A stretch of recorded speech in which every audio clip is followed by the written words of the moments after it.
This is a Halloween tale of Brooklyn, where anything can happen, and it usually does. At 3 p.m. on this particular day, the Brooklyn Dodgers and New York Yankees were playing a baseball game.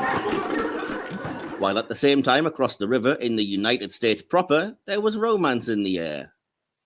And now, back to one of Brooklyn's most charming residential districts. From here on, you're on your own.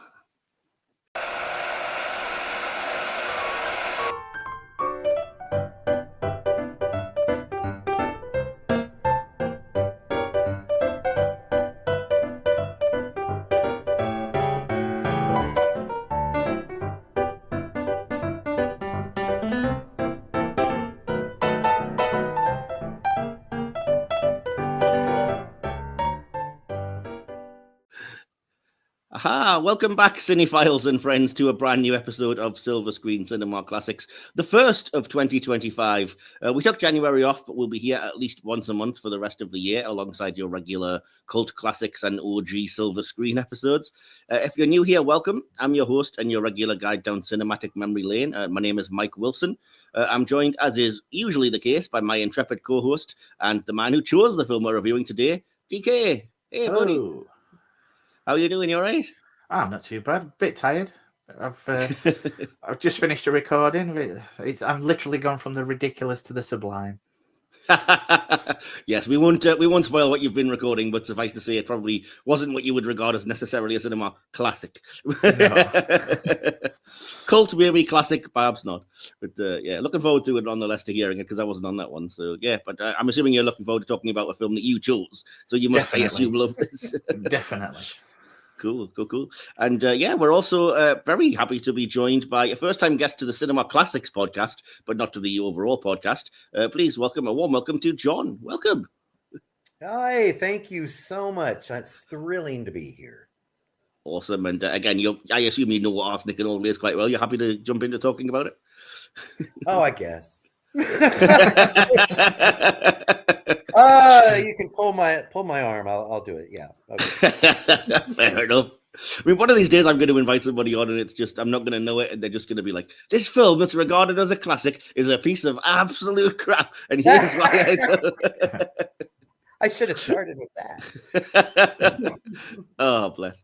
But before we get into today's review, we do have a new guest for Cinema Classics. So, as I said, we do get to ask the question that we ask all newbies, just to put you on the spot, John. Apologies. I'm asking everyone this when they first come on, and it is, what is your favourite cinema classic? And I define that as any film that's released from the dawn of cinema to around 1979. That's a really horrible question to ask. It's a big question, I know. Yeah, there's absolutely no way I can answer that. All right. I am going to go with the 79, up to 79, you said? Yeah, that's how I define it, just because I wanted to put a load of 70s movies in when I was doing this. Okay, well then, hey, all right. Since you're putting me on the spot, the first film that comes to mind is The Godfather. Yeah, I'm pretty sure we're reviewing that this year. I've tried to make space for it because, again, I've never actually seen it, but I do have it on my shelf. So I know. So wait a minute. What is this show called? Cinema Classics. You have not seen The Godfather. Now you know why the show exists. It's just my excuse to watch all the things I could have seen by now. That's fair enough. I mean, I think The Godfather is a fairly big, well-known movie by most people, and it usually tops a lot of these lists of cinematic greats. I will watch it, I promise. It's an important film, not only just... It's a classic for a reason. It did a lot of things for cinema at that time that were not happening, and created a lot of kind of new ways of looking at certain old storylines, and that really makes it a classic. I will stop there, but yeah, I have seen bits and pieces, not just of the movie, but I've seen things like the certain ways that it does, direction or camera movement or montage, juxtaposition and stuff that are really good. So I know some things to look for on the technical level when we do review it without even having seen the film. And I'm looking forward to getting into it, as I say, because there's nothing better than a film that's really good and captivating, but you can also kind of point out exactly where there's some really cool things. So and one quick other thing about it, and then I'll drop it. Obviously, this is a favorite of mine. Clearly, one of the very, very few times that I think you can make a really strong point that a sequel is stronger than the original. Yeah, I think the sequel won an Oscar, didn't it? So, yeah. Well, they both won Oscars, and Godfather 2. This is not a show about Godfather, so I'll stop. But it is it is one of the rare sequels that actually is as good, if not better, than the original. I've heard that. Yeah, I mean, I've got the whole trilogy, and I will watch them all. Even though I'm only probably going to review the first one up to now. When I watch the first, I'm bound to go to the second and third because it's how I work. Yeah, so. The third one is terrible, and you can actually avoid it. But have you seen the Redux, John? I was just going to ask that. Actually. I have. Does it not improve it much? Because I've not had a chance to see it yet. Well, you know what? I'm glad you mentioned that because it actually does improve it a lot. Okay. A lot. And so I'm glad you said that. So maybe I'll take that back and say watch the Redux of 3 because it does then make it worth watching. I think the box set I have has both the original and isn't it the Death of Michael Corleone Godfather 3 redo or something. Yeah. So I'll potentially watch both because I always like to at least watch something at least once, you know, if it exists in its original form. So sure. Anyway, let's not get bogged down in that. Back to the matter at hand. Yeah, no problem. But today we are breaking down 1944's dark farce, Arsenic and Old Lace. At its core, Arsenic and Old Lace is a dark comedy about a seemingly normal man, Mortimer Brewster, played by Cary Grant, who discovers that his sweet elderly aunts, Josephine Hull and Jean Adair, have been poisoning lonely old men and burying them in the cellar. To make matters worse, his long-lost psychotic brother Jonathan, Raymond Massey, returns home with his own murderous intentions. The script, adapted by Julius and Philip Epstein, who also co-wrote Casablanca, retains the play's breakneck pacing, witty dialogue, and theatrical structure. The farcical elements build brilliantly with misunderstandings, mistaken identities, and chaotic entrances and exits. Frank Capra's Arsenic and Old Lace is one of the great screwball comedies of classic Hollywood, blending rapid-fire dialogue, slapstick, and morbid humour into a wildly entertaining ride. Based on Joseph Kesselring's hit Broadway play, the film features a cast of eccentric characters, a delightfully twisted plot, and a leading man who might just be as manic as the script itself. But how well does it hold up today? And, on a first-time viewing for me. So, we're going to break that down, and we will jump into it. But first of all, I'm going to come to the question that we always ask before we go into, behind the scenes and actually exploring the film, which is to go around and ask everybody's first experience of the movie. As I said, this is my first time watching it, and I'm watching it for the podcast on DK's suggestion.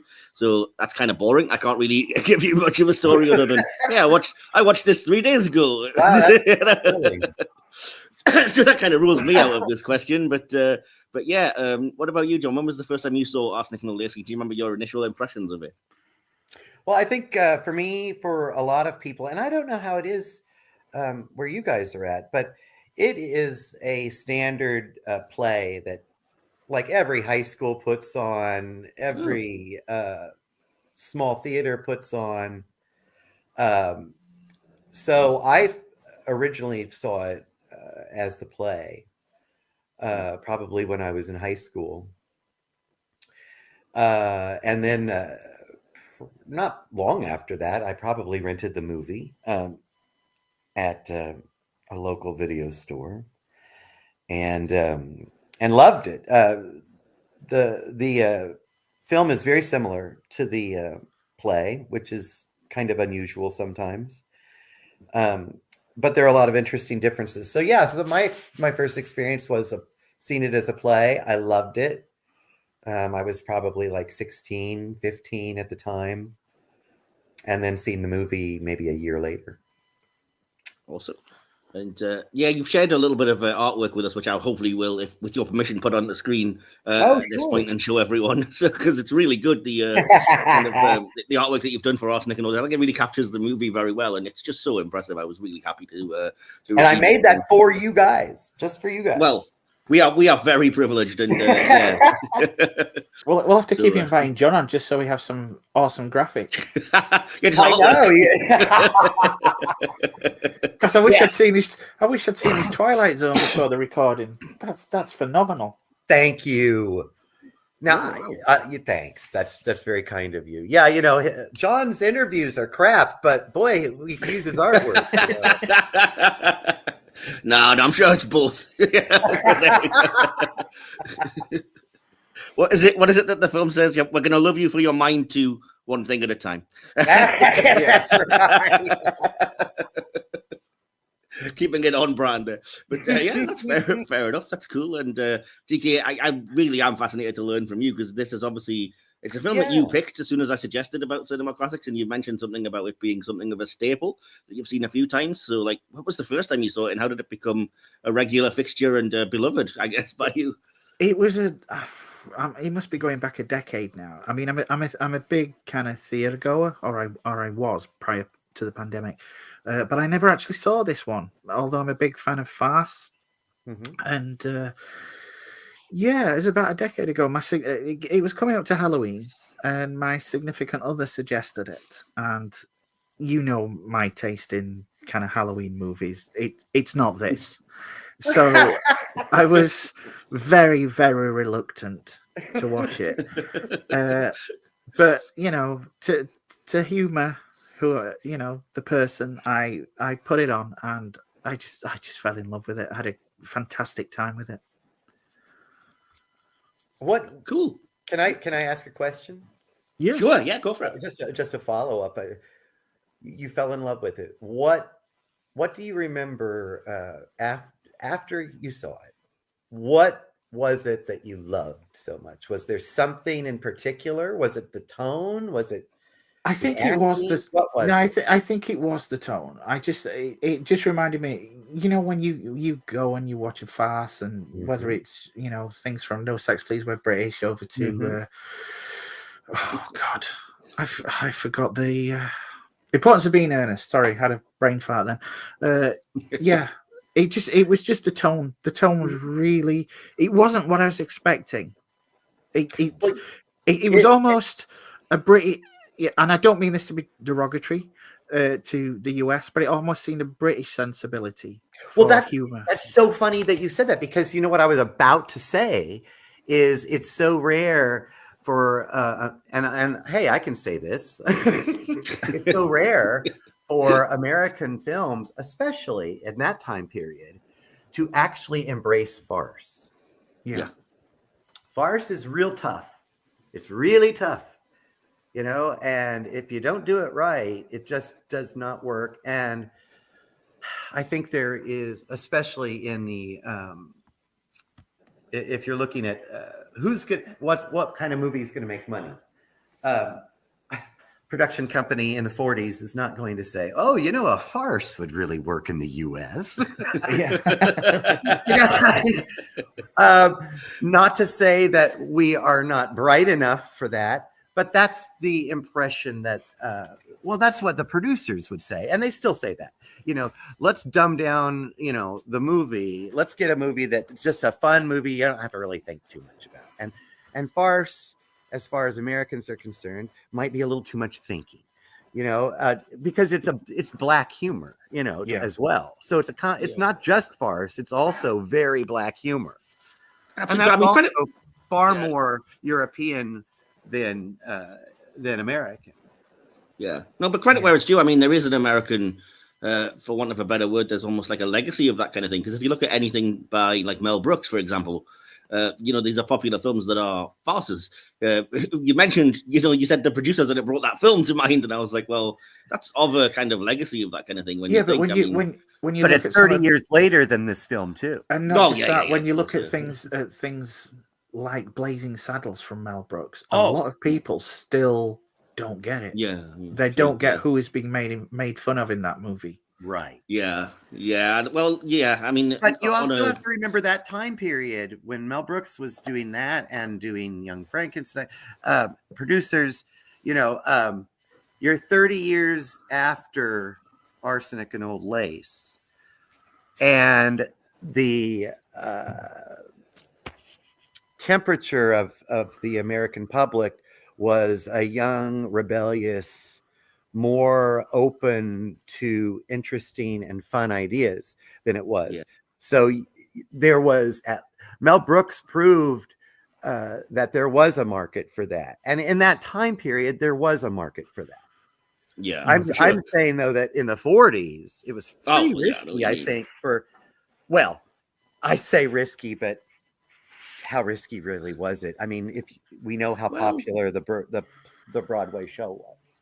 Yeah, I mean, to your point, though, I think there's more, and it's kind of, I think I can see it in the way this is marketed, and it's part of perhaps what kind of threw me a little bit is that it's marketed because that's what was popular at the time as a screwball comedy, and I don't think it kind of necessarily is. It's way more kind of farce, and as you said, it's the kind of almost vaudevillian, over the top farce that you would not necessarily expect, but. I kind of went in expecting, bringing up Baby or His Girlfriend or something along those lines, the traditional kind of screwball comedy sport. Is that why you kind of had a problem at first with it? A little bit. It took a little bit of adjustment to the tone because I just wasn't sure what I was getting, if you know what I mean. Sure. But, so it took me a while. Like the first half, it took me a while to kind of settle into the tone and know what I was watching, and kind of like, I see what you're going for, because I'm not familiar with the sort of Broadway stage play or anything like that either. This is literally the first time I've heard anything to do with the story or anything. So, like I said, all I knew was it was Frank Capra. It's a screwball comedy, and here those two things, you expect a very different type of film than what this is. It's you go in expecting It's a Wonderful Life, like I said, meets kind of Bring Up Baby, and it's not that film at all. So, no, it's very different.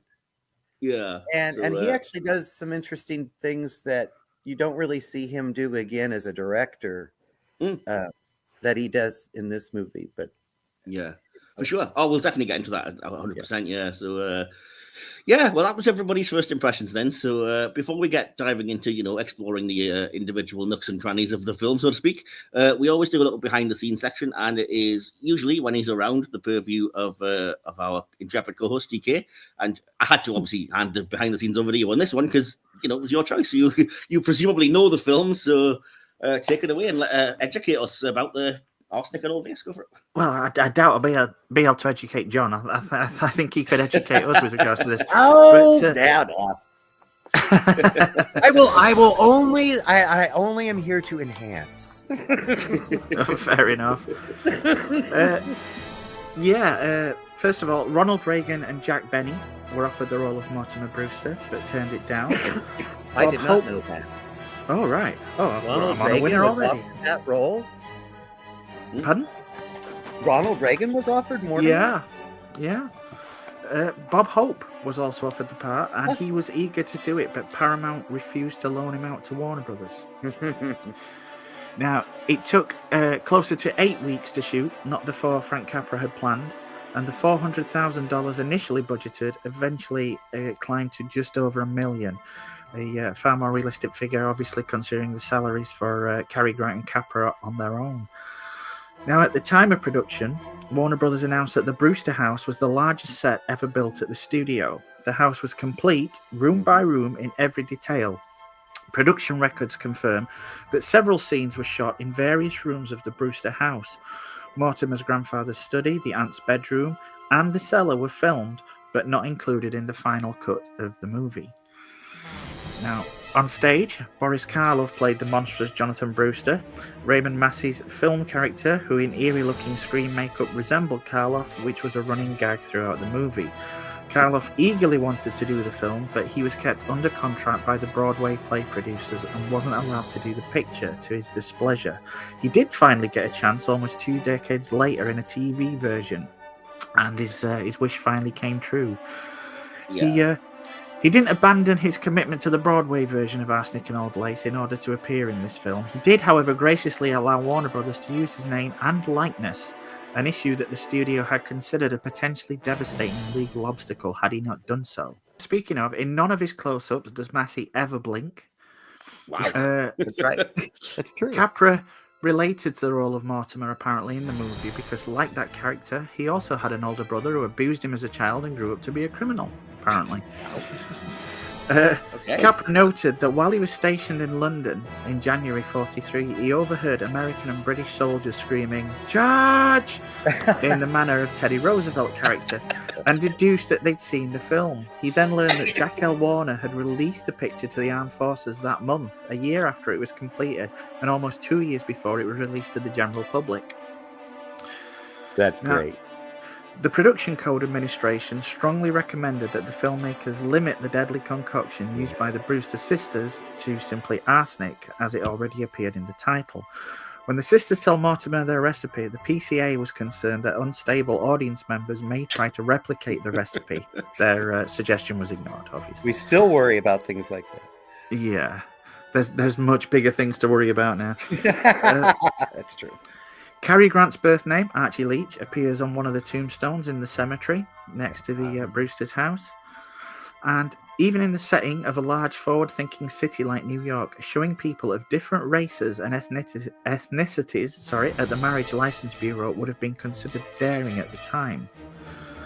Mortimer's repeated phrase at the end of the film declaring the secret of his birth was originally, "I'm not a Brewster, I'm a bastard." However, the censors... Oh, that's so much better! I know.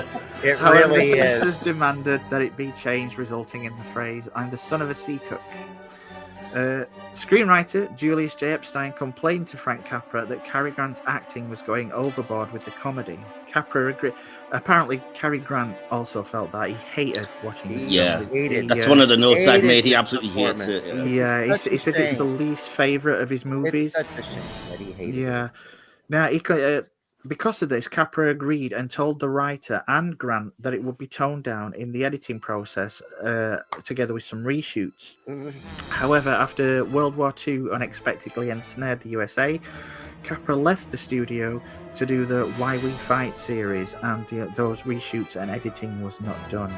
So, as a result, Grant considers his acting in this film to be horribly over the top, and as I say, it's the least favourite of his movies. He later said in interviews that his role would have been better accomplished by Aileen Jocelyn, the Broadway play's lead, or even by Jimmy Stewart. Despite that, it is included among the American Film Institute's 2000 list of the top 100 funniest American movies. Yeah. Awesome. Is that everything you had? Because I have a couple of things to add. That's what I've got, yeah. Cool. You kind of alluded to this, but I just wanted to note as well that the film had to be basically sat on when it was completed because for legal reasons it had to wait until the play had finished its run, and the play was unexpectedly way more successful than they thought. So it was kind of basically 2 to 3 years after it was filmed before this officially got a release, other than the Armed Forces, as you mentioned. I think it was filmed in 41. Yeah, it was and released in 44. And poor Capra and the studio, they had this massive boon of hits because everybody was going to the movies, because when U.S. entered the war, the box office really took off in the U.S. And they had this movie that they couldn't release, and it was driving them crazy because they're like, we could be making a fortune on this right now, but they couldn't release it. Turning up at the screenings of this play, just booing, just desperately trying to get it to end its run. Yeah. Ooh, this is terrible. My goodness, they need to end this run. It's awful. Exactly. That's good. There's another little, can I add a couple? Oh, wait, Mike, you were going to add more. No, that was literally all I had, except to say, I was going to say it under direction, but I'll add now that as much as Cary Grant doesn't like his performance, apparently Frank Capra himself wasn't overly pleased with the movie, and said that if he'd had time and hadn't been pulled away for the kind of quote-unquote propaganda pictures and stuff, that he definitely would have refined it and edited it a bit more, but it was basically taken from him.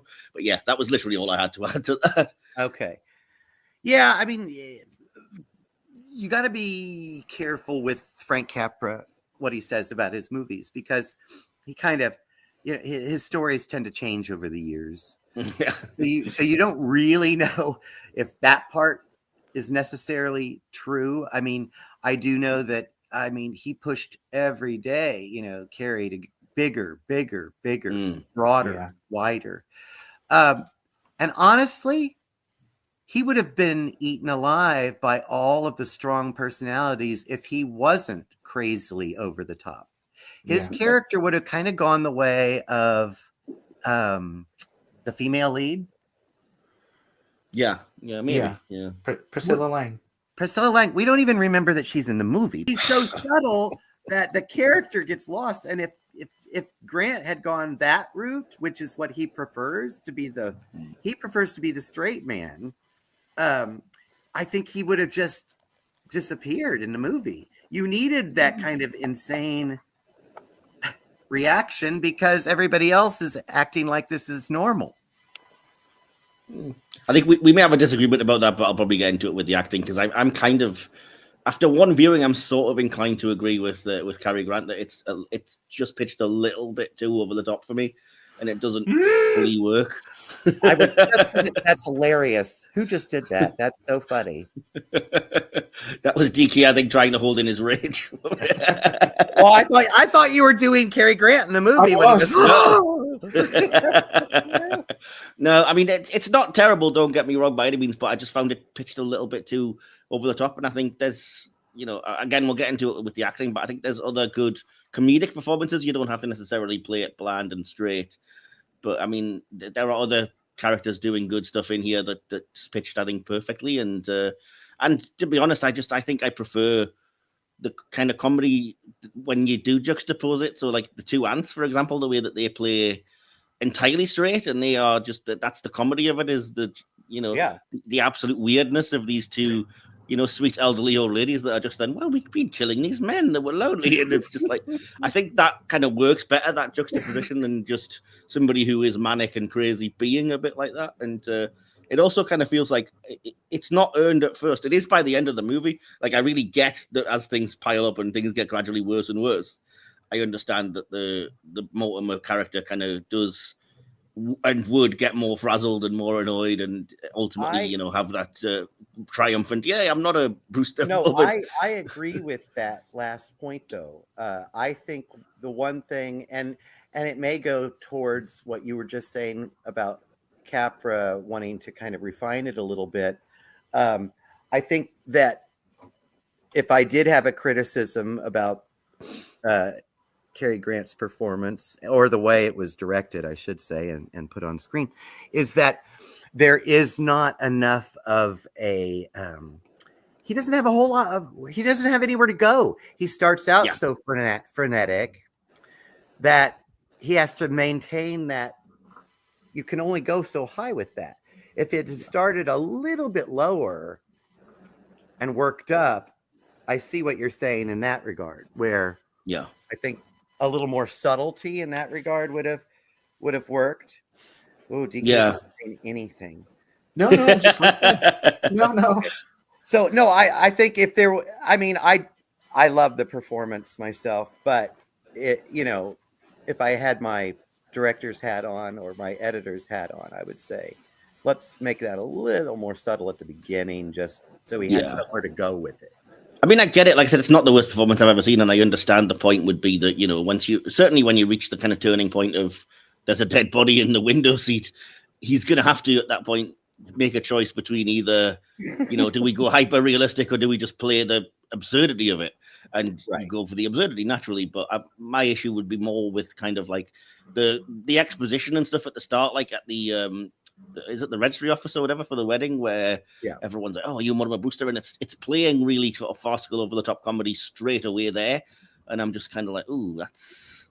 I don't think you necessarily needed to start it at a 10, Yeah, and that whole bit, was made for the movie. That's not part of the play. I see. Yeah. Kind of. I mean, I don't know. It's one of those weird things. I can kind of, I can definitely see where people are coming from who like the performance. But for me, I'm just slightly more inclined to agree with Cary Grant that it maybe was a bit OTT. But obviously, DK wouldn't agree. Well, and you know what? Cary Grant was always his worst critic. He, he would often have to get talked into something because he either didn't think he could play it or he didn't think he was right for it. I think it's always interesting, too, to think of all of these films. You have to kind of think about them in terms of what's happening with each of the actors' careers at that time. Cary Grant's just come off this huge list of movies. He's like #1 box office star. And so it's interesting. And I think that also explains why he just was so reluctant to be that broad. Yeah, I see what you mean. I mean, we've started talking about the acting, so we might as well carry on with that. So I will come to you, DK, for your kind of right to reply. Like I said, obviously we know the performances can be divisive because of the over-the-top energy and the kind of double takes and stuff. But likewise, there are people that say the manic energy helps sell the madness of the play and it kind of the story, and it fits the kind of predicament he's in and the tone that we're aiming for. So I'm guessing you fall into the latter category in that regard. I do, because I mean I've seen the odd movie, but I wouldn't say I'm a Cary Grant connoisseur. I'll leave that to my friend Glenn. So when I came to this, I wasn't really carrying Grant's personality with me, if that makes any sense. So I just took it as the farce. You're just watching a movie. Yeah. Got you. Yeah. And so that energy that I see, it's just, again, it's just something I expected to see in a film of this nature, of this subject matter. It didn't feel off to me, didn't feel over the top. You know, there's the odd, as I said, the odd.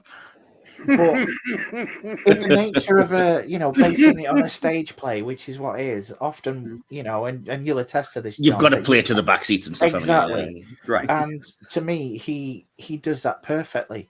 And, you could say, even when he's silent and he's giving those looks, but when he's silent and he's looking around and looking at the camera and as if to say, what the hell?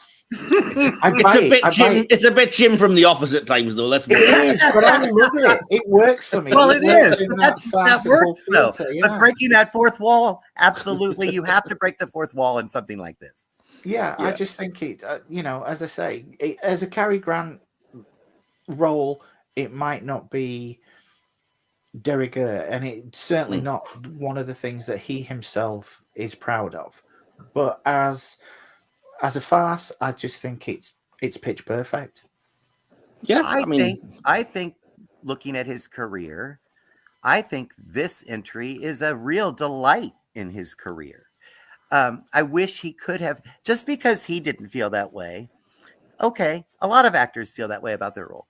It's more important about what he did and how the audience responded. And most people really love this movie and love him in it. And I do think you look at his film biography and say, that's a delightful entry right there.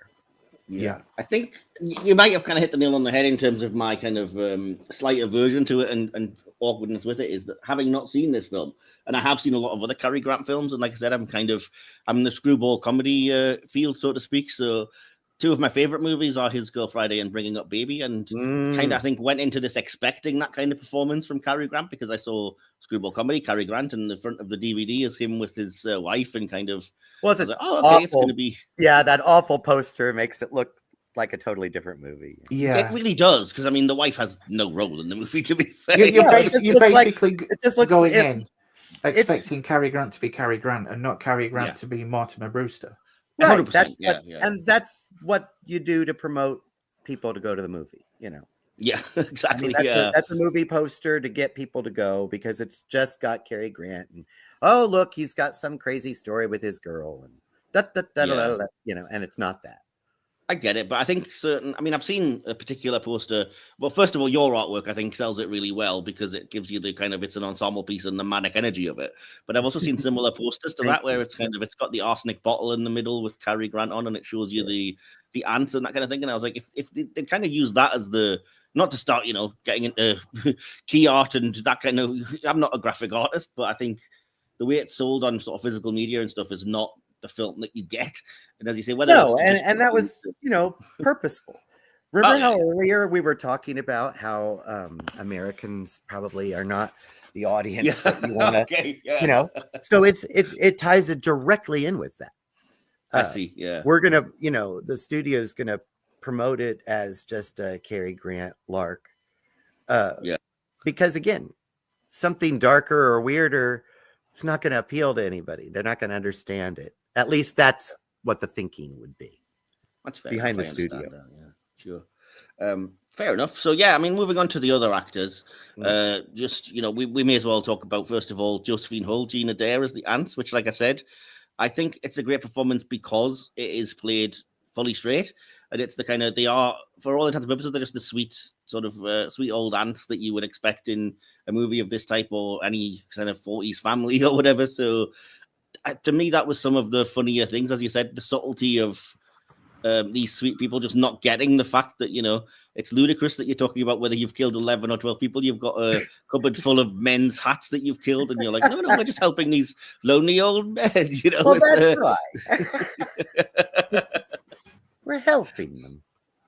Yeah, exactly. Because they're so sweet. And like I said, the way that the film kind of, some might argue overplays it, but I just love the fact that, you know, you have all these characters going, oh, if there's such a thing as angels, it's them. And they're so great and I love lovely. the way Josephine Hull just prances around.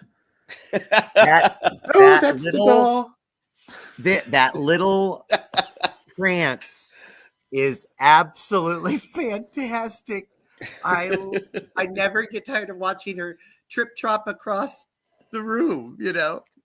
Yeah, because I mean, and that's what's funny, because it's the last thing you would expect from these two. Yeah, and so one of the scenes I thought was funniest and loved was just because it's so reminiscent of like every old lady's sort of gathering that you know. And we've all been there when they're just discussing like how many people they've killed, and they just start politely arguing between themselves, and they're like, no, number 11 doesn't count. No, that's right. I love that. It's just like it belies what they're talking about. Like, how many people have you murdered? And they're just having this polite conversation about like, oh no, it's this number. No, it's definitely no, it's not that. It's fantastic. It's just great. It's just great. I mean, it's because it's so civil for them, you know. It's like, oh no, you put too much sugar in that, you know. It's like it's that kind of conversation. I love it. Yeah. Well, just before he died, one of them did comment about the sort of the flavor of it. Yes. I'm just like, he did like the flavor. Oh no. Awesome. But yeah, so did you have anything that you wanted to add about the two older ladies? This one, John? Oh yeah. A lot, really. Well, no, not a lot. You know, Josephine Hull, what a delightful actress she was. You know, she did win an Oscar a couple of years later. I don't know if you remember this. No. Even though she and the other little lady, Gina Adair. Yeah. Yes. Even though they were and Gina Adair was primarily a stage actor. How wonderful to have them as the source material, be able to do the film, because like when you're talking about her trip-trapping across the room, you know, her little walk and all the physicalities, all of these things that they have honed on stage, then they're able to bring all of that to the film, which, you know, other actors would be great, but they wouldn't have had that much experience in the roles and been able to add so much little subtle detail.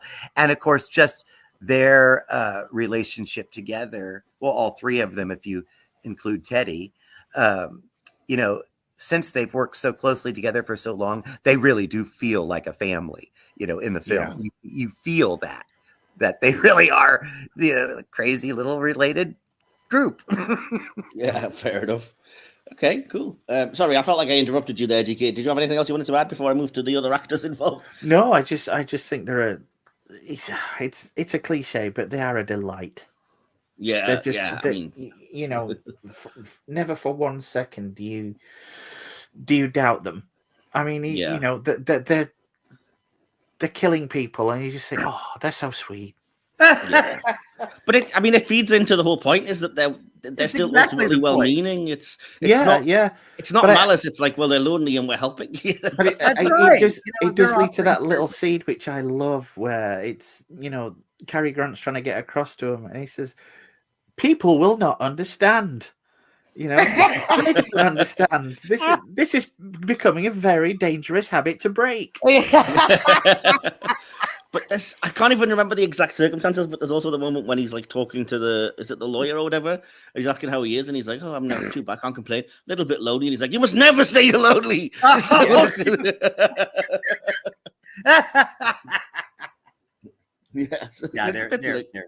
They're just really they're perfect. You can probably tell from the picture that the two people that I preferred here, performance-wise, were Raymond Massey and Peter Lorre.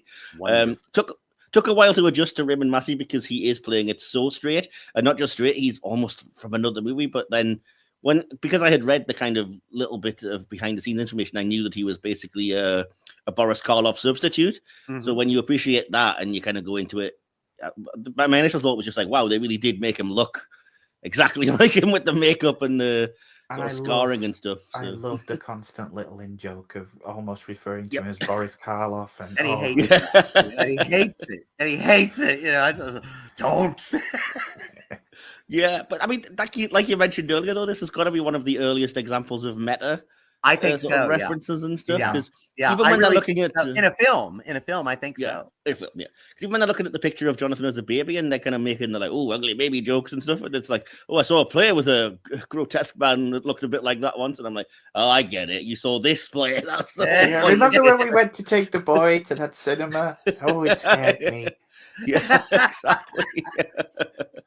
So, but no, I mean, I appreciated the performance when like you said, you've kind of got to appreciate it for the juxtaposition of like he's the one that you're rooting against, because even though the ants are killers, they're still kind of sweet, and you still find yourself not rooting for them, but just feeling like, oh, bless, they're trying their best, and he's the sort of actual sinister force. But also, I think Peter Lorre is perhaps my favorite thing. Not to start spoiling, things for later, because I just think his performance is perfectly pitched in the way that perhaps Cary Grant is a little over the top. I think Lorre just does perfectly at this kind of, sniveling, weaselly little guy, but you feel a bit sorry for him.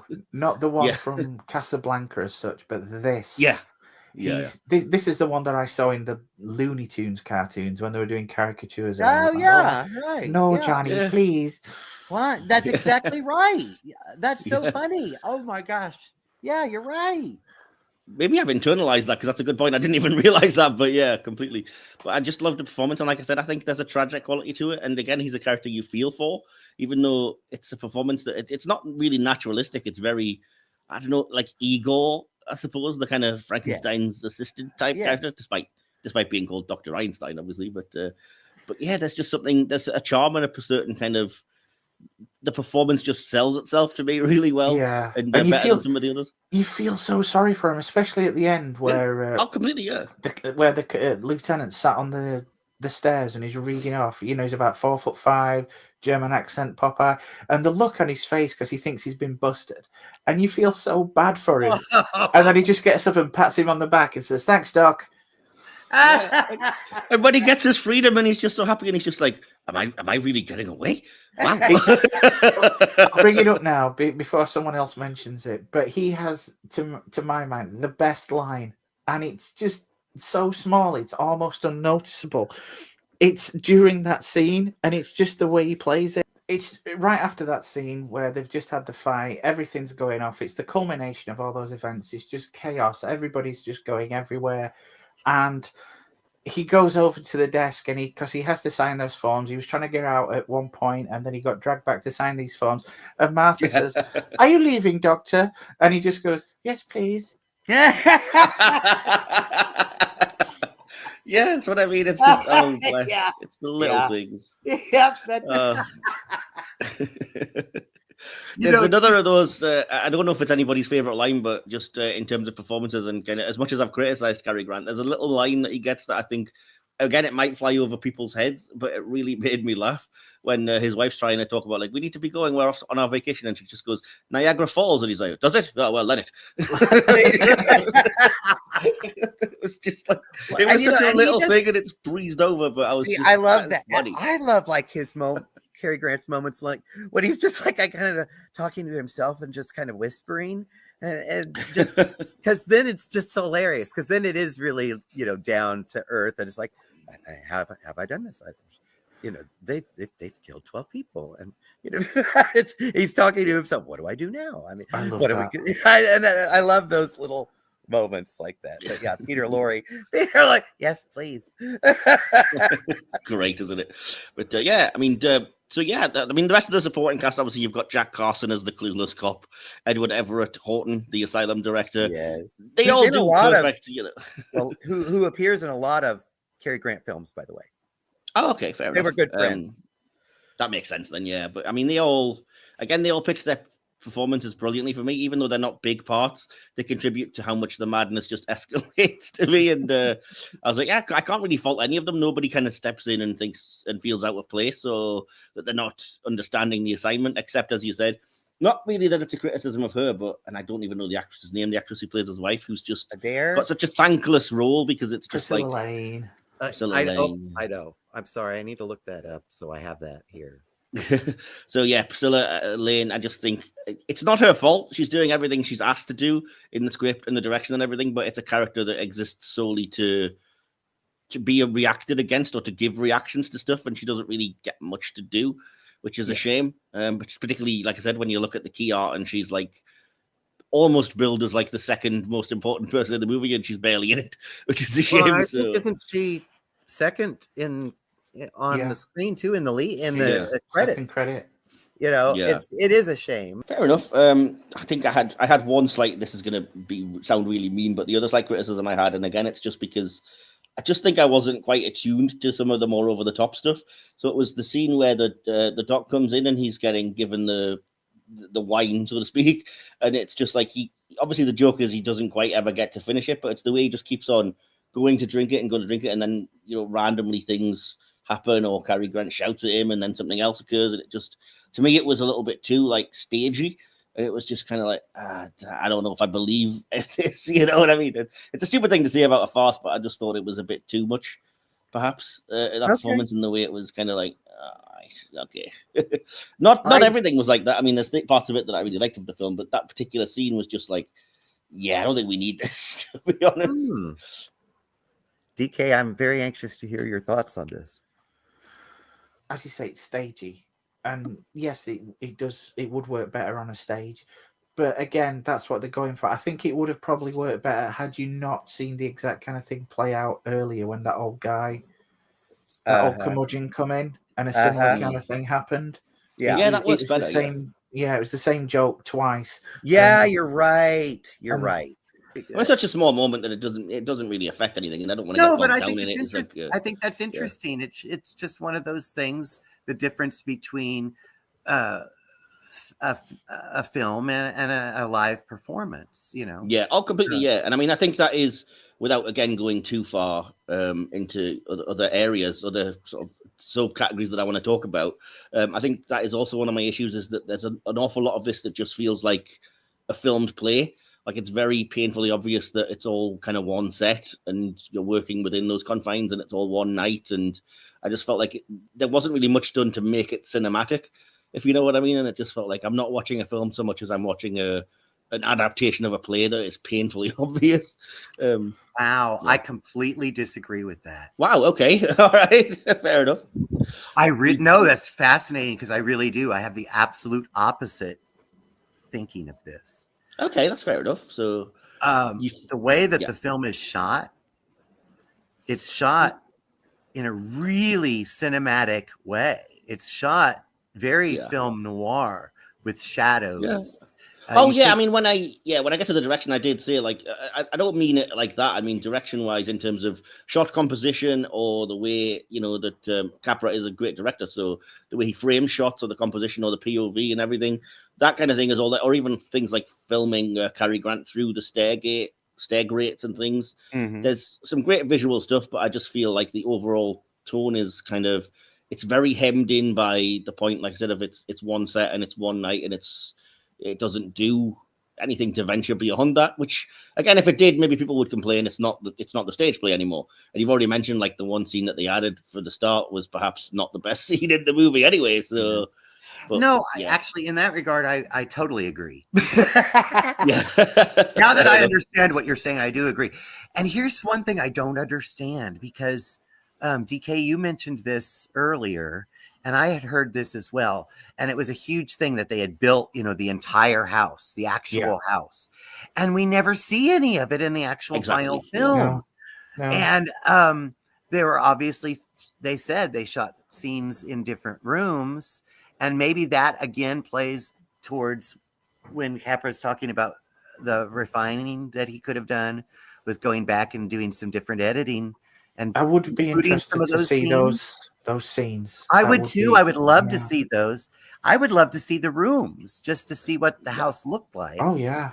I've only Yeah. read the story and I've seen a blueprint, but I haven't actually seen the room. So it's a really interesting thing. It's like when I read all of that, I thought, well, then why didn't they use it?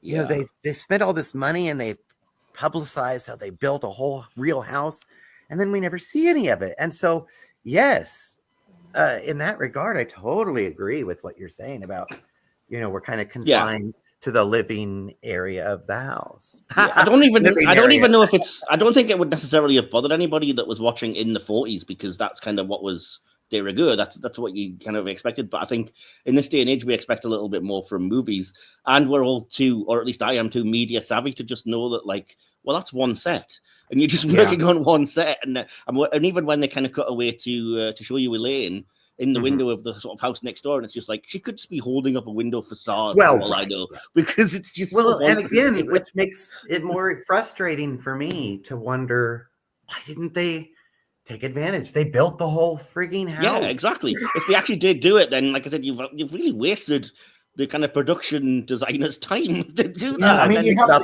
money. the scenes. You have those couple of scenes where he's at the sanitarium, and then later on when he's at the judge's house. Yes, so you just think, why not? I don't understand that bit myself. I mean, even like I said at the beginning, when it's kind of showing you the streets of kind of Brooklyn or whatever, and then it goes to show you the kind of funny, you know, it sets up the farcical tone with the baseball game and they're all fighting each other, or then it goes to kind of the registrar's office, and again, it seems like, oh, we're in one room and one set, and we're doing physical comedy on a set, and we're not really, you know, there's not really room for anything to breathe, so to speak. But I mean, I get it. Like I said, it is what it is, and that's the way it's written. So doing anything else would perhaps feel sacrilegious to people that really loved the play, but I don't know. Maybe it's, like I said, it's just looking at it with a modern eye that changes the view of that. So just super quickly then, before, because I don't want to get bogged too much down into just acting, we've got other stuff to talk about, but I just want to say quickly that I thought John Alexander playing Teddy Brewster, I think he gives a great performance, but I think his performance was the most jarring for me, because he starts the farce.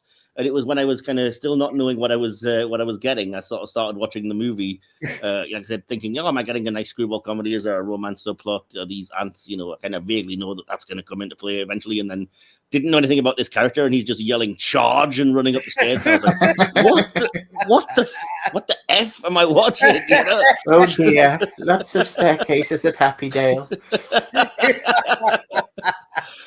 So it's kind of like, it took me a while to get adjusted into, like, I was like, what is he do? What's this? And then, like, when it explains, oh, he thinks he's Teddy Roosevelt, blah, blah, blah. And I was like, oh, okay. And I get what you're doing now. And it's kind of his performance, again, through no fault of his own. It's one joke and it's pitched at one level. And it just feels like by the end, you're like, I get it. I love that. I love even when I love it when he starts walking halfway up the stairs, suddenly realizes where he is, and then walks back down and does the charge. I love it. Fair enough. I didn't really notice that, but that's fair enough. I mean, I didn't hate it. Like I said, it was just, by the end, I just felt exhausted of it and was like, okay, yeah, we get it. We get what you're saying. But I saying that mind, I did appreciate, even though I was kind of like, no, of course, I did appreciate that, like, they expected him to sign the thing, and then the doctor's like, well, this isn't valid. He signed it Teddy Roosevelt. And I was like, of course he did. But did it not occur to anybody that's exactly what would happen? And I also like that, you know, we have far too many Teddy Roosevelts. Couldn't it be a Napoleon? We don't have many of those. That's right. But like, again, it's not the most kind of, you know, forward-thinking view of mental health, but just even when they're explaining this thing about, like, no, we tried telling him to be somebody else, and if you do that, you'll just end up being nobody. He just sits and he's just, and I was like, all right, I get it, fair enough, then let him be Teddy Roosevelt, whatever, you know. So yeah, it's kind of, and it does give you some pretty good, like, his street jokes and stuff, where he's talking about, oh, you look like Taft or whatever, you know. Yeah. So yeah, I kind of, like I said, it was... he's in the window seat. Oh, we've never had yellow fever there before. Exactly. You know, but even like it really threw me. But again, I think I appreciate it more in retrospect when he's talking about stuff that hasn't happened yet, and he's just casually just like, oh, you one of those people that will be when I go to this thing. No, yeah, okay. Yeah, you will be. I don't know about this is a very deep cut, Mike. You remember Ghostlight? Ghost. Well, I haven't seen it, but yes, okay. I know of it. Oh, there's a section in that where they talk about sending someone to Java, and it just reminds me of this. I can't picture this now without Teddy going to Panama. Oh god. There's a great I'm going to pull this up. I don't want to pull a DK though. I do normally, sorry, just to while you do that, I do love, Yeah. like I said, I tend to love farces where it's things that just get worse and worse, and I do love that aspect of it where it's just like there's too many bodies in the either window seat or down in Panama or whatever. And I'm just like, this is the kind of thing I'm here for, because I even like sitcoms and stuff where it's just kind of like the farce piles up on top of each other, and then you're just like, I appreciate the structure of the way that's written. Yeah, and it encompasses more and more people, and before you know it, there's that huge fight at the end. I just love that. It's just chaos personified, and that's my favorite scene where Cary just sits down, gets a cigarette, and he's just done. There's just so much shit happening. That's it. Right. And I think that's the part I was talking about, where he's like just kind of talking to himself, muttering, and it's just insanity. It's like, yeah. And see, I like that part. I think that's pitched right, because it's just like at that point you're exhausted, kind of watching in a good way as a viewer. You're like, this is exhausting, and you're like, his reaction is so natural that, like you said, when he looks frazzled, his hair's all over the place, he's lighting a cigarette, just like, oh gosh. I love it. I love the fact that he asks his brother to lift the phone up just a little bit higher, just so he can reach the... There's some good comedy there, really is. And it's like that with the ants. I will not read services over a stranger. And earlier on say, I may kill these people, but I draw the line at telling a fib. Yes, I love that. What do you take me for? We'd murder, but we'd never tell. That's right. So how about you, John? Why did you chuckle there? I've got written underwriting and plot. It's because underwriting and plot, I've got like a sort of a deep sort of like, perhaps this reflects America's own wrestling with its own sins, presenting a facade of niceness. And then all I've got other than that is just a series of jokes that I wrote down that I appreciate. Yeah. Well, that's a whole other podcast. Here's the thing. Farce, I think, is probably the hardest thing to write well and develop well. Farce is an upside down triangle. It is. I mean, you start from a small point and it builds until the weight of itself collapses around it. That's, basically the formula for farce, and it's so hard for that to actually be maintained and built in a way that is built in this film, where they really just weave it all together, and I'm putting aside all the performances, again, just talking about the script. It's just so smart, it's so clever, the characters are great, they're beloved, which is also hard to do. The meta aspect that we discussed, huge. Something that, I mean, these are things that we hadn't really seen in a lot of films at this point. I have nothing else to add about the writing that we haven't already kind of touched on. Like I said, it is what it is. And for me, I think the writing and the overall events pieced together works. So what about you, TK? Did you see anything you wanted to add? Or the only other thing that I would add is the comic timing of some of what would seem completely innocuous taken in any other movie. The section where the brother is wanting the ants to go to bed, and the ants are not wanting to go to bed. Mm-hmm. So he eventually gets them to go upstairs, and they go in the room, and he says, "Good night, Aunt Abby," and then the door closes. He goes and waits. The door opens a crack, and he goes, "Aunt Abby," again, and the door just slams shut. The way that's delivered and the timing of it just cracks me up every time. Moving on briefly then to the direction, I've talked about a lot of what I appreciated in terms of Capra as a director. But I will say, like I said, it's just I think it's good that he is outside of his comfort zone and he embraces the kind of the more screwball nature, the physical comedy, the like you said, the farcical elements. But I don't really have much to add except that I think perhaps for me it lacked a little bit of the sentimentality that you necessarily expect with Capra. But it's not that movie, and that's not the film's fault. Right. So, yeah. So, did you guys have anything just to open forum? Anything you want to add about the direction? Or I'm going back to what John said earlier. It's kind of shot like a film noir. Yeah. And in essence, it comes across. It reminds me of things like Ealing's Lady Killers in that sense. Yeah. And I just, like you said, Mike, it's not something that when you hear the name Capra, you expect.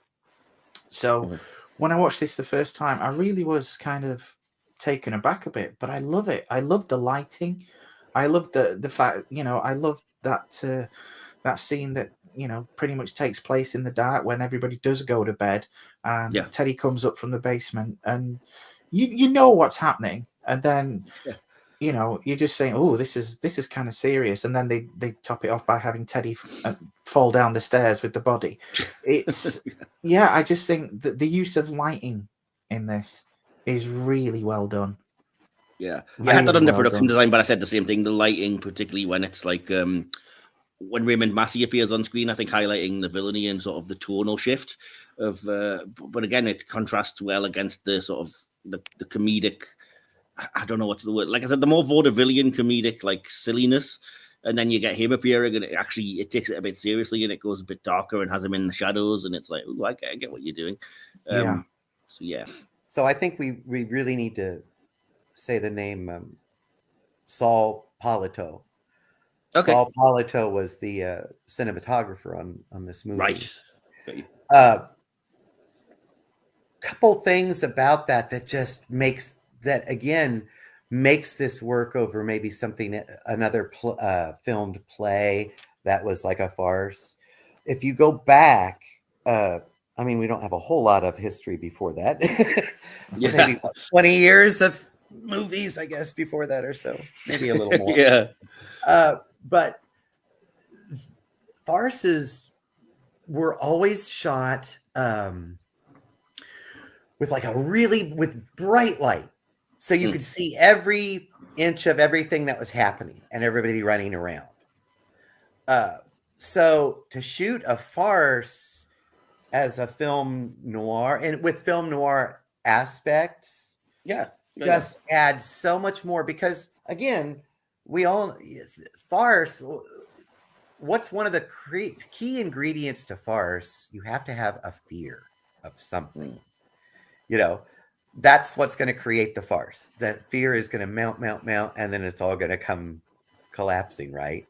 So you've got these great, there's that great shot of just Massey's shadow of his face on the wall. Yeah. And as he's talking to Peter Lorre, who's cowering under the stairs, and he's talking to him, you don't see him.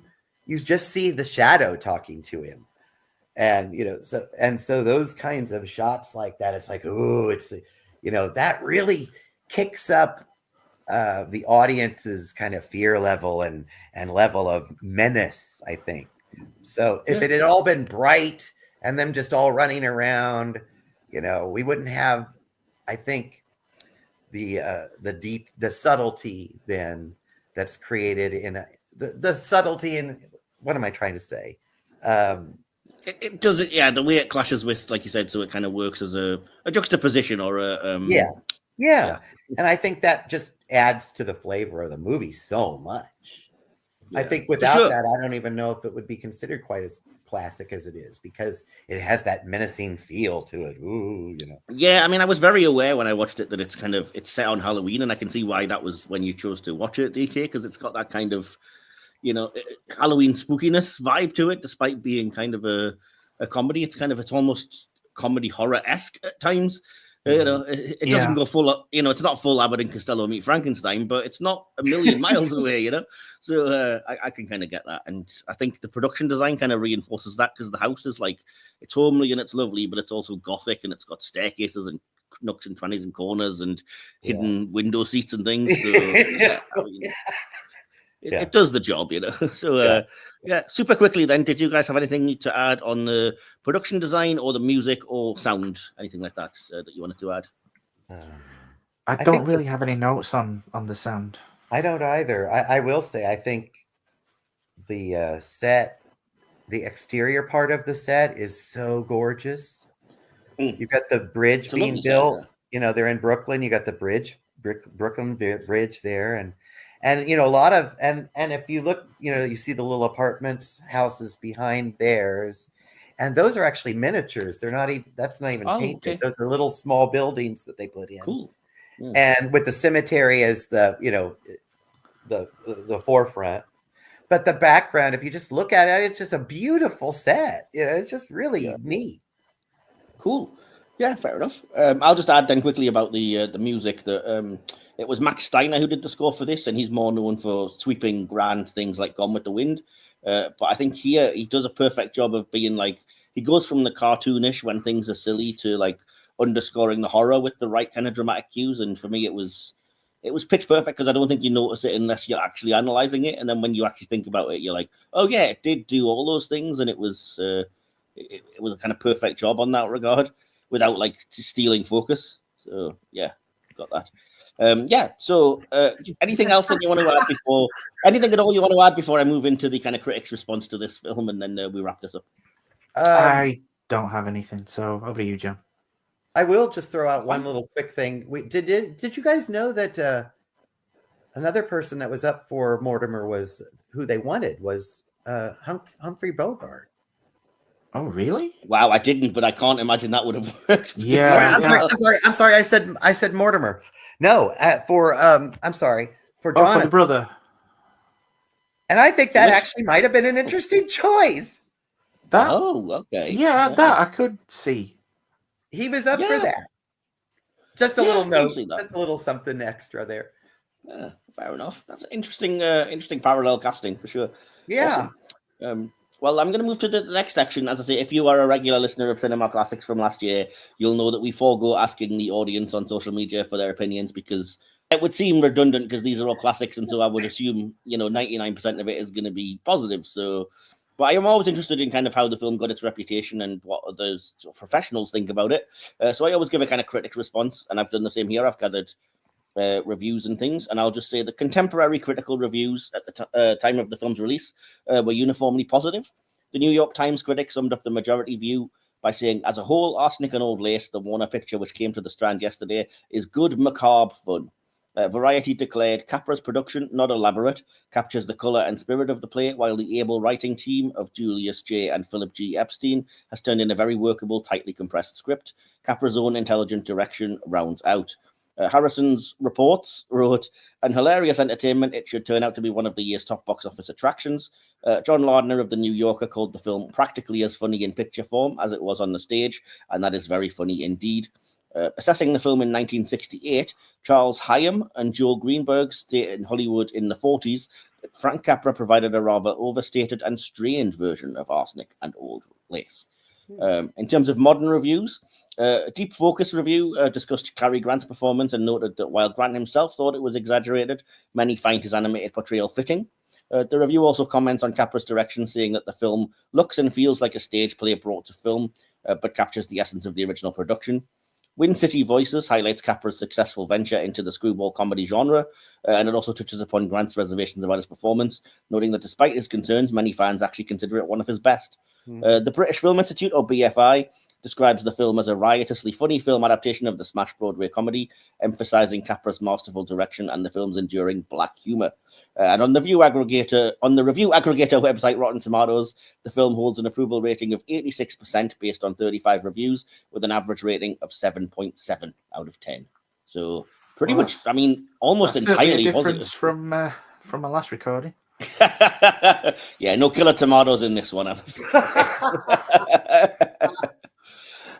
So yeah, I mean, as I always do in my particular reviews, I want to jump into asking everyone's favorite character, moment, and line. Sorry to put you on the spot, John. You probably didn't do this the last time, and then we'll get into our conclusions and scores. So first of all, I'm just going to go around here and ask everyone's favorite character. and a little bit of why. And I'll kick us off, why not, and say that my favorite character, as I kind of already alluded to, was Dr. Einstein, just because I think Peter Lorre's performance ran the gamut of like funny, tragic, charming. And it's probably, for me, it was the character that I found most kind of fitting with the theme without being jarring. So yeah, that's my opinion. So what about you, DK? Who was your favorite and why? It's got to be Mortimer, because Okay. That's how overwhelmed I feel in this house day to day. I don't have, I don't have family members, well, that I know of, killing strangers. But I do feel like that at the end where he sat on the steps. Oh yeah, that's relatable. We've all had moments like that for sure. And how about you then, John? Sorry to put you on the spot. Favorite character and why? Yeah, you're really putting me on the spot. I'm going to say the ladies. I'm going to use both of them. Okay. Yeah, that's fine. Yeah, absolutely. Yeah, it would make sense. I just can't think of anybody else that could have played those two roles. Yeah, completely. The way I think it shows that they were kind of a sort of work family, as it were, from the stage production. So yeah, everything about what they do works perfectly. Awesome. Their surprise at Mortimer's horror yeah, is just, they're so innocent and yet they're so horrible. I mean, who can't love that? Yeah, even when they're getting sent off though to the sanitarium at the end, and they're not bothered. They just say, "Oh no," I just think it's really great, and the way they play it, both of them, just amazing. It's very good, very good. So favorite moment then? Again, I'll start us off and tell you the one thing I haven't mentioned yet. My favorite moment, the one that really started to win me over and where I laughed, is when they both run to the window seat because they both think they've got a body in there. And it's just the way that they both run, but then particularly the look that Cary Grant gives of just like, like sheer like, so funny, the cocky look over to his brother, like, I see what's happened here. So that was the first time I was like, I get this. I'm laughing out loud. Yeah, that scene to me where they run over, that is just like farce personified in one scene. Exactly, yeah. But yeah, I mean, and again, as much as I criticize the performance, I've got to give it credit. It's entirely Cary Grant's facial expressions that sell that and make it funny. The absolute cocky, like, oh, it's almost impossible to kind of like, what would you call that look? It's kind of, I don't know. It's I don't know either. It's like kind of the cat that got the cream almost. It is. It's the kind of shit-eating grin, so to speak, isn't it? But yeah, absolutely. So yeah, what was your favorite moment and why, TK? If you can narrow it down. Like I said, I mentioned it earlier. It's the fight on the steps, which is where he's just thinking that's it. But it's not just that. It's like I said, the whole thing, the fight going on in the background, and feeling the need not to show the fight, which to me makes it even more hilarious. Completely, yeah. Yeah, and down to the absurdity of asking his brother to raise the phone. Yep, fair enough. Can't argue with that. And so what about you, John, then? Favorite scene? Oh, I think my favorite bit is one moment when they're all arguing about how many bodies there really are. And then Jonathan being so jealous that his sisters have killed more people than he has. And the way that the doctors they've done just Peter as much Lorre as say, no, you're at 11, they're at 12. And no, you got to remember. Don't lie, Johnny. They've been just in this house and they've done just as well as you. Yes, that's oh, and he can't stand it. It just drives him nuts. I think that whole exchange is my favorite. Oh yeah, it's hard to argue with that completely as well. So awesome. So do you have a favorite line? Again, I'll start. I've got a couple that I wanted to mention. First of all, just because I've heard this line, even though I've never seen the film somewhere before, and I kind of give me a moment of recognition, is when he goes, I should mention insanity runs in my family. It's practically Gallop. That would have been a good tagline for the poster. Yeah, exactly. But I have to say that wasn't my overall favorite in terms of like what made me laugh. It was again, it's such a little moment, but it's when the cat comes running past after he's just revealed everything, and Cary Grant just goes, "Even the cat's in it." Yes. I laughed so much at that one. So, yeah. So, what about you, DK? Favorite line? Like I said, it's that where he's trying to get out, and they say, "Are you leaving, Doctor?" And he's like, "Yes, please." Yes, Yeah, please. yeah. Absolutely. Yeah, cool. What about you, John?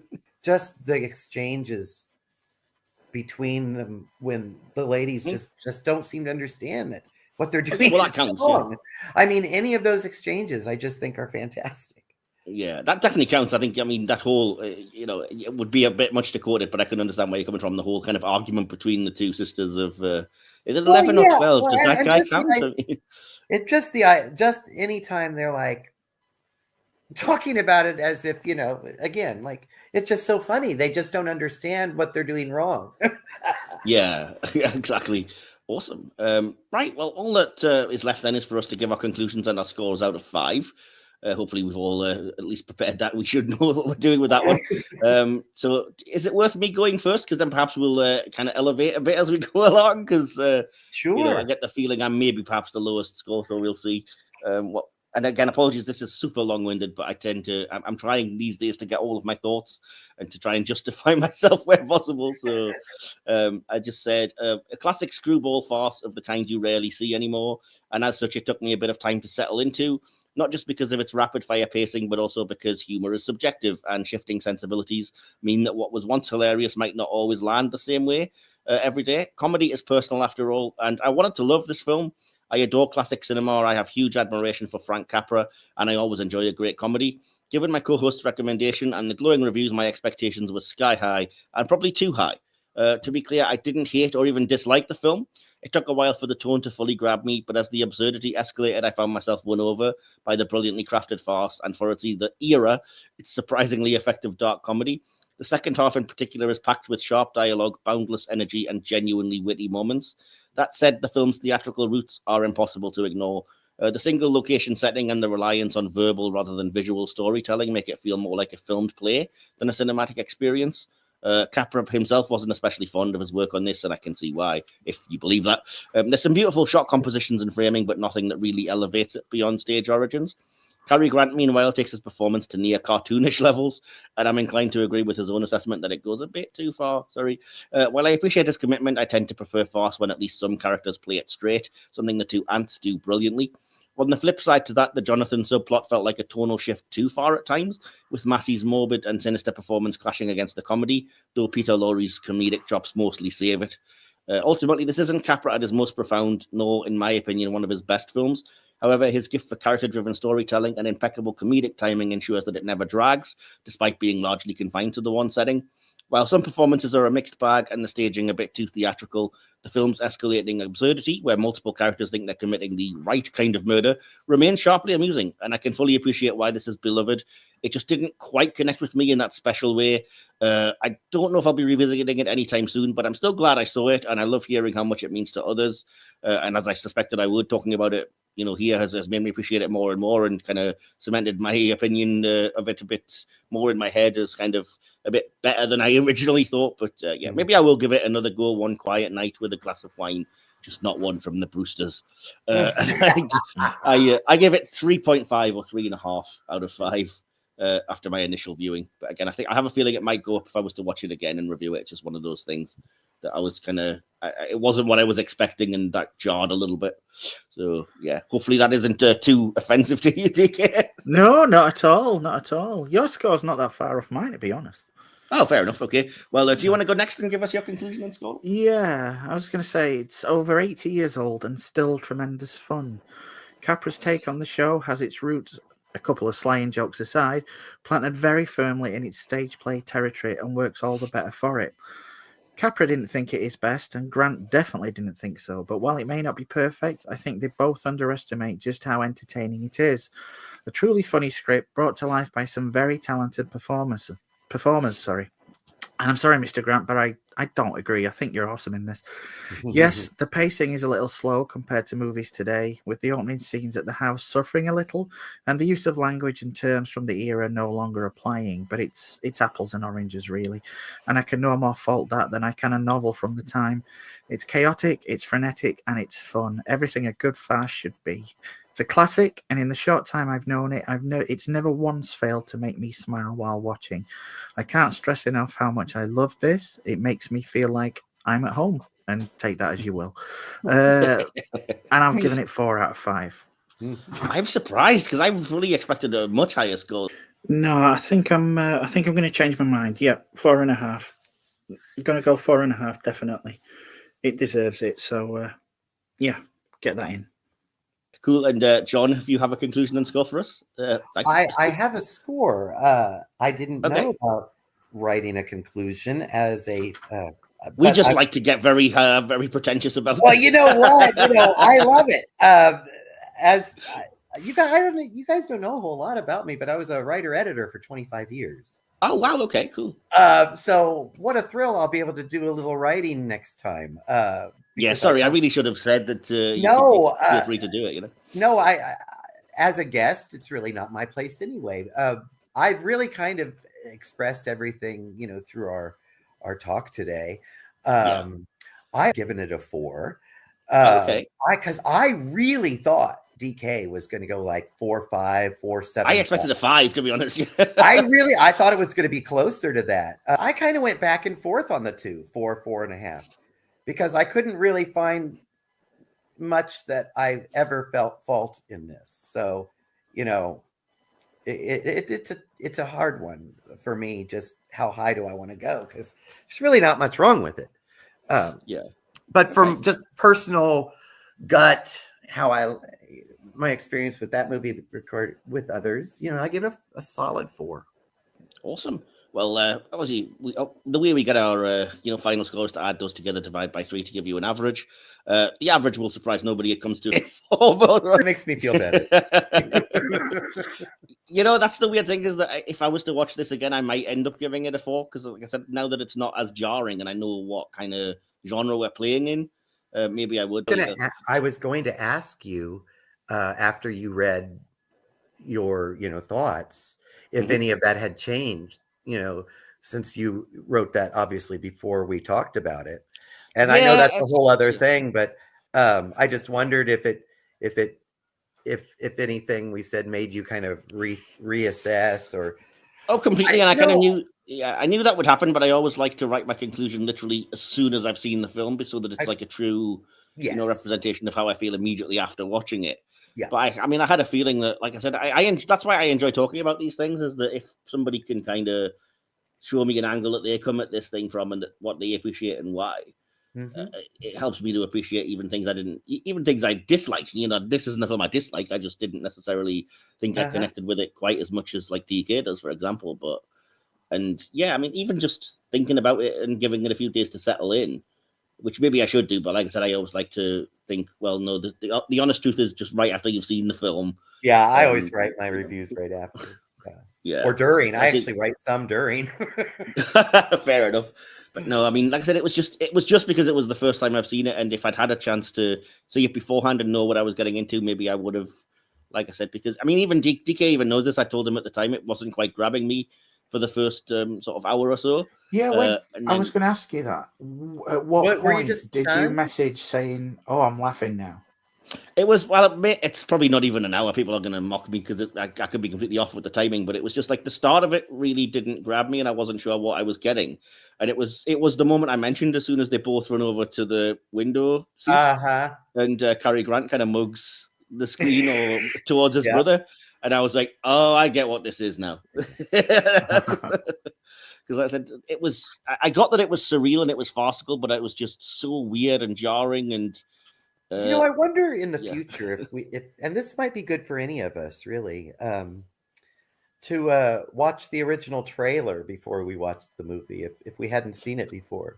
Maybe, yeah. That's because I didn't. I wanted to go in completely fresh, but yeah. But yeah, that would at least then you wouldn't have had the jarring experience of not knowing what the tone was going to be. Yeah, You know? I mean, I will say though that I've never had as big of a problem as this, but I think if I may be critical of something not related to the movie, I think, like I said, the marketing and everything of this movie is completely wrong. I mean, yeah. even the DVD that I have, I mean, I read the blurb on the DVD explaining what the film is and looked at the kind of key art and everything here, and like I said, it's not the film it's describing at all, which isn't the movie's fault. It's just that they make it sound, oh, it's great, yeah, it's a great little screwball comedy, and there's romance and happiness and a little bit of dark humor, and I'm just like, it's not the knockabout kind of, like I said, screwball comedy that I know, but it's not the movie's fault, and I feel bad judging it now on that. But like I said, if I was to watch it again, I'm sure I would come into it differently, and I wouldn't be averse to watching it again, to be perfectly honest. At the time, I think I was like, oh, I don't know if I'd give that another go, and then after a few days, I'm like, actually, I would like to give it another go. So, Yeah. yeah. So yeah, fair enough. Right then, that's a wrap on another analysis of a celluloid classic. Please like, subscribe, and share if you liked this and you'd like to hear some more things just like it. I would love to thank our guest John for joining this one and being a brilliant guest. Thank you so much for joining us, John. Thank you.